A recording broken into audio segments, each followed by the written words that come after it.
Hey, day 130 of Hey, what are you doing today? Um, Along this journey, I've noticed that there's been just a series of little epiphanies. And the one thing that can be a little bit difficult is the necessity to retain those epiphanies and retain the feeling, and retain the thought that comes from those epiphanies. It's nice to reach an epiphany and then the next day I forget about it. That's one of the nice things of what with taking these notes, with going over these notes on a daily basis. As not that the notes are epiphanies, but they bring back the feelings or the thoughts or the growth. I guess in some regards, epiphany is a form of growth that occurred from those words, from that piece of information. And then again, another thing that I want to talk about is I was thinking about this on the way out, so I'll go ahead and just get this out of the way. The ether that I've mentioned before really is responsive.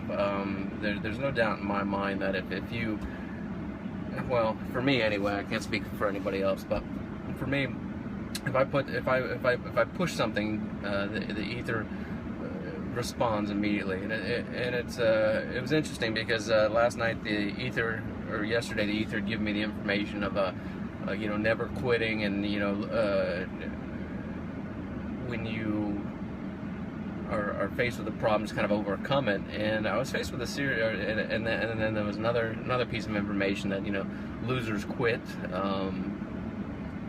They just give you kind of a ballpark of the thoughts that were going on, and I got hit with this this series of situations that I felt were outside of my control, and the fact that other people didn't handle what they need, that they could have handled. Again, now I'm putting the blame and taking off the responsibility off me, which it's all under our control ultimately. These are things that I'm learning, and things that I mentally know, but mentally I haven't quite grasped. I haven't quite gotten it into my life, but at any rate, what I was trying to explain was that the specific things that I had learned were that when things get tough, look at it as opportunity, never quit, and just buckle down and drive through it. Well, I got hit with a series of problems, and I quit last night. Quit the circumstance and went home, and that was, in the end, that was kind of for the better. Some good things happened from that. But it was funny. It was because the ether had given me the information and immediately threw a test out to me, and I failed the test. But that is what it is. I'm not gonna hold that to me. It's another part of what I've learned, is just let things be fluid. Don't dwell on that situation. Don't let something like that bring me down. But I'm aware of it. I'm aware of, immediately, here was the situation. Here was me in the middle of all this turbulence and turmoil, and I get up and walk out. I get up and I leave, and didn't leave an ugly situation or anything like that. I want to kind of give that impression. I put people in place to control the situation, and then I got out from the situation. But rather than sticking it through and enduring and learning to control myself in the situation and making the best of the situation and turning into a learning experience, I chose to quit. And that is what it is at this point. That's water on the bridge, but that's something I want to talk about. It was interesting that the ether immediately gave me these lessons, and then immediately put me in a situation where I had to use the lessons, and I immediately failed, but I learned from it. But I came into work today, and I'm a little bit behind for the month. Probably the most behind I've ever been in 2.5 years, and that has a big effect on the money that I'll make. And I was looking around, and I've spent, it's 12:30, 30 minutes after noon, and I've spent all this time since 6 o'clock this morning. I've been working on my goal, on my project, my drive outside of this work, outside of this job. And it's funny because I picked up this book. I've got this book that was given to me probably almost a year ago. Just a small little kind of a generic self-help book of sorts. Not that there's anything, I don't want to make light of it. It's just not a real common one. Actually, it's one I've never seen before, and it was provided to me by my work, and I think we all got one, and as far as I know, we all threw them away, or discarded them somewhere. Maybe some of us peeked at it a little bit here and there. I don't know anybody that read it, but then again, it's not up to me to know that. Somebody, I'm sure that there's a certain percentage of people that read that and got something from it. But it was interesting because I picked it up, and sometimes things come to us when the time is right.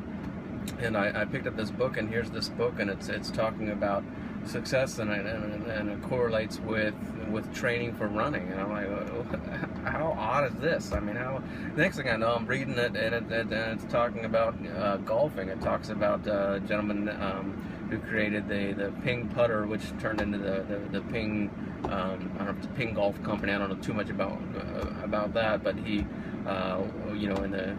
where he came from, he was just an engineer, and he engineered a better putter and called it the Ping putter, and how that evolved. And really, he had nothing to do with golf. He didn't start golfing until he was 50 or something, and that was a big part of his life. But anyway, this book all of a sudden incorporated all these things, all these, and there's coincidence in this world. I'm not making light of coincidence, but at the same time, I mean, there is something, and I've talked about it before, and I'll continue to talk about it. There's obviously some power within us, outside of us, all around us, and as we push, it responds, and it teaches us. If we ask to learn, it provides everything we need. But anyway, I'm looking around, and all of a sudden I realize I might not get paid this month, but I don't. It doesn't bother me. The value of what I'm doing, the investment that I'm making, I believe will provide the correct return in the end.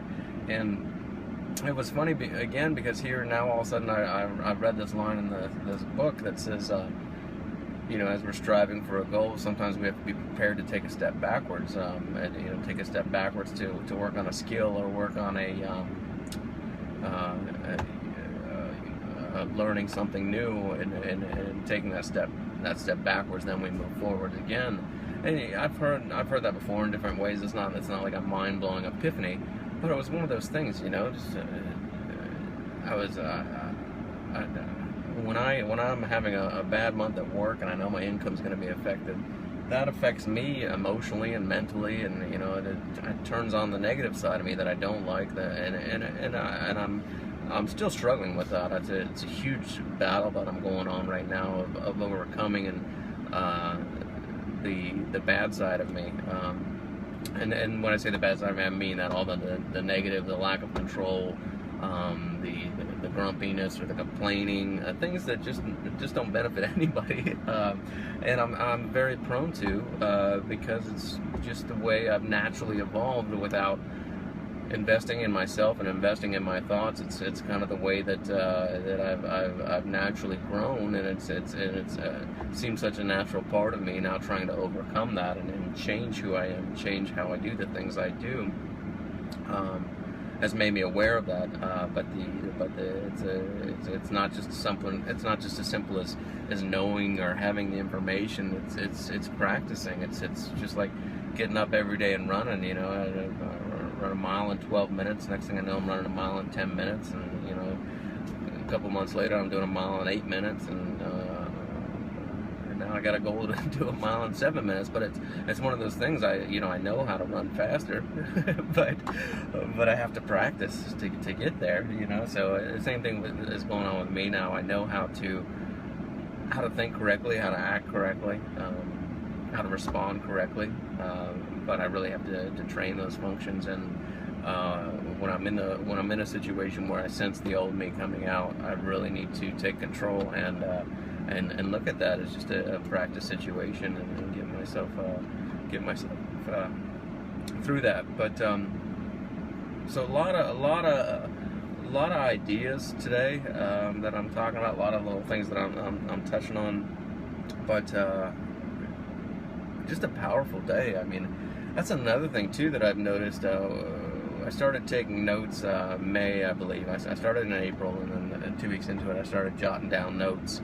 And so I've got notes for May, June, and July. And when I started August, I was thinking, boy, I'm going to run out of new information. I'm gonna run out of notes. August is going to be a short list. Next thing, I looked at my notes for August, and I think it's as long as the first 3 months that I took notes, combined, and they're all, just quality notes, quality bits of information that, reinforcing, learning, and strengthening things that I need to be aware of. But it's like a compounding thing. It's all of a sudden today.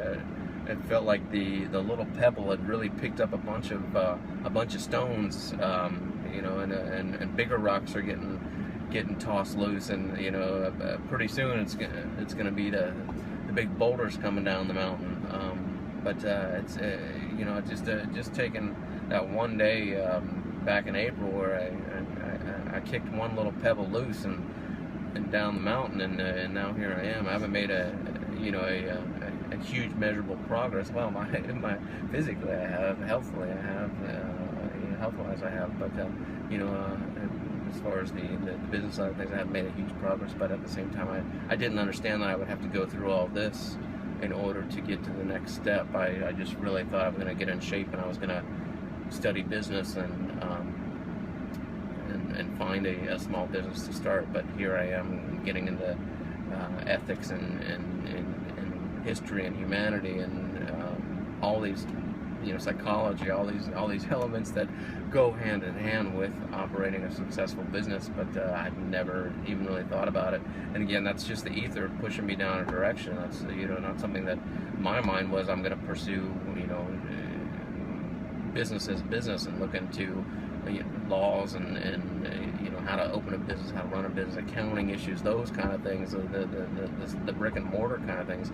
The next thing I know, this whole other side of it exploded, and those things that seemed kind of overwhelming to me, those brick and mortar pieces that seemed overwhelming. I think that I have this sense that once I get through this part of the journey, this ethics and overcoming myself side of things, those things are going to be extremely simple. It's in April, it would have probably been intimidating to walk into a place of commerce or a government institution and ask for something or ask for a piece of information, and I can sense those outlets and the strength that I need to do those things. And not to make I say that a lot, but not to make light of it. It sounds like very simple things, but to different people from different backgrounds, different things are difficult. One thing comes easy to somebody, that one thing is very difficult to somebody else. It's like public speaking. Some people love public speaking. It's one of those things that intimidates me a little bit, is the business and legality side of things. But now I think that I can pretty comfortably pursue those at some point. That's another thing that I thought about today, and I want to start making a monthly goal. Just one goal for the month, beyond the running or beyond the weight or those kind of things. Just one monthly goal, one monthly pursuit to try to achieve, and that'll open up other branches too. So anyway, just a phenomenal day, phenomenal progress, phenomenal information coming to me, phenomenal perspective. And tomorrow's Grand Prix of Spa, so I'm pretty excited about that. Formula One's back after the summer break. But that's it. Day 1:30. Hey, what are you doing today? Thanks.